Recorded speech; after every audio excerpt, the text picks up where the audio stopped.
Thousands of marchers from various civil society groups took to the streets of Cape Town in support of the people of Gaza. The demonstrators say they unite and then call for an immediate end to what they describe as genocide in the region. Protesters earlier handed over a memorandum to Parliament demanding a response within 14 days. Newzroom Afrika reporter Nasiphi Same joins us live with more. Nasiphi, just bring us up to speed with some of the conversation and the demands that the protesters are making. Well, the march has concluded. The march arrived at Parliament and the Memorandum of Demands was received by Cedric Follick, who said he undertakes that he will ensure that the Memorandum of Demands will land on the Speaker's table. And the protest, or marchers rather, had given Parliament about 14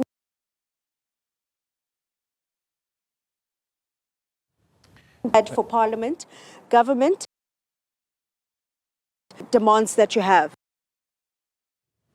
For action, resonating what Ronald Lamola from DIRCO said yesterday at the United Nations. We came to Parliament to instruct the Parliament to engage in the demands. It was a demand to enact the apartheid bill, which is a domestication of our obligations in terms of the Apartheid Convention, which we signed at the UN. So that's an all-embracing, all-consuming demand, which covers the issues of to kick Israel out of South Africa in terms of its ambassador.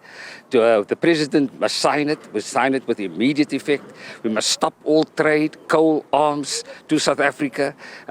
We must ensure that the charities in South Africa from the Zionist associations is not laundered for terror activities in Israel and in Palestine, also calling specifically on corporations to ensure that they don't, they're not complicit with the genocide and apartheid over there, as they've been fingered by the UN report rapporteur, Albanese Francesca.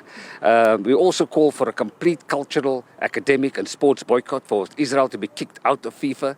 We're asking that, demanding that Zionists be declared a heresy, that Zionists, and in terms of the law, that it becomes a proscribed activity like apartheid was in South Africa.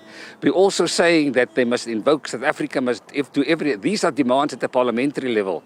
We also ask them to focus, Parliament to focus on the diplomatic level, to call for a Unite for Peace resolution because of the inability of the Security Council to ensure that the ICJ provisions are implemented and also a right to protect Palestinians.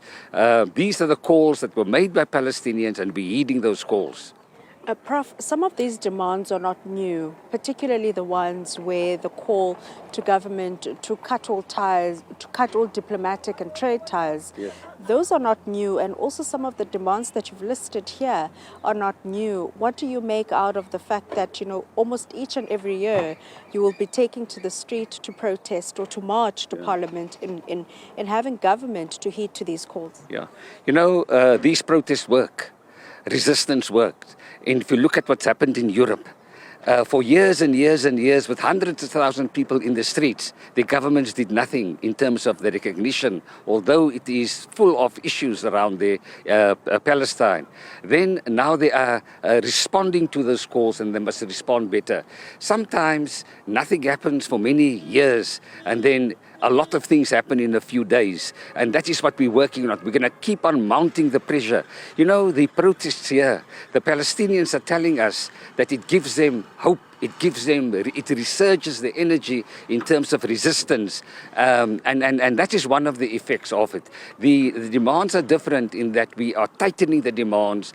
There is no scope for Parliament not to address them or to enact them, and we are, today, what we had here today was several political parties, a majority of parliamentarians who've given the support for the enactment of an apartheid bill, and that is significantly different And now we're telling the Speaker to push it through Parliament to ensure that, like in South Africa, during apartheid, South Africa was declared a pariah state and expelled from the UN, and sanctions applied. Similarly, we want that kind of convention to be apartheid convention to be domesticated in South African law. So we have the support of the parliamentarians.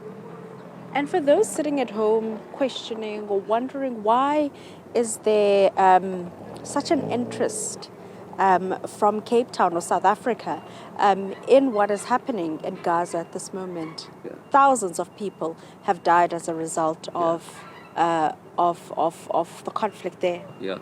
You know, we are South Africans. The memories that we have about apartheid is still live amongst us. Today was the martyrdom, the killing of Imam Harun at the hands of the police.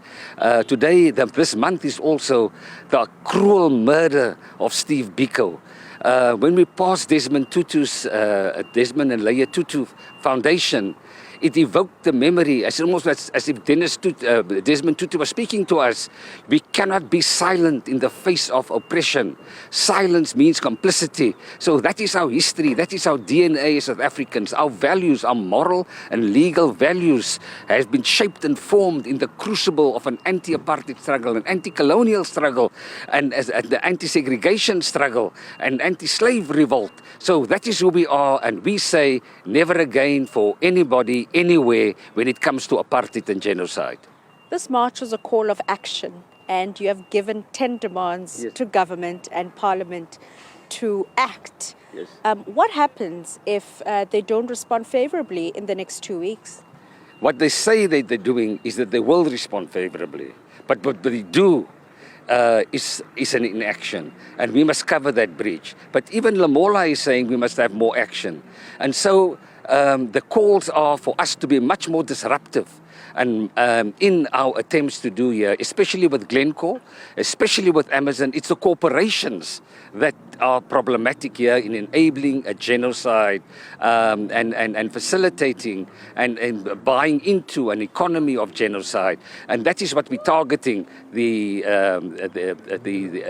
corporations like Glencore fueling the apartheid. You know, while our boats, the global Samud flotilla sails to break the siege, there are boats, ships here in Richards Bay transferring coal, and that is what we want to block. And we say South Africa mustn't be a safe harbor, and we're calling on people and trade unions to come to the streets to block those boats, to stop the coal being transferred to Israel, and to ensure that the best, where governments fail, people must take action, and that is the action that we've come into here, onto the streets, and to force the government to do more and to give justice to the brave warriors in the courts of Hague, our brave warriors in the diplomatic arena, our brave warriors all over the place, to match it with actual deeds in South Africa. Thank you so much, Prof. Eunice Chictet there, who was one of the many thousands of people that marched to Parliament today to hand over that memorandum of demands, 10 demands, and Parliament has received that memorandum and indicated that they will be responding favorably to those 10 demands within the 14 days that has been put forward by those that marched to Parliament today. Nasiphi Same in Cape Town. Thanks for that update.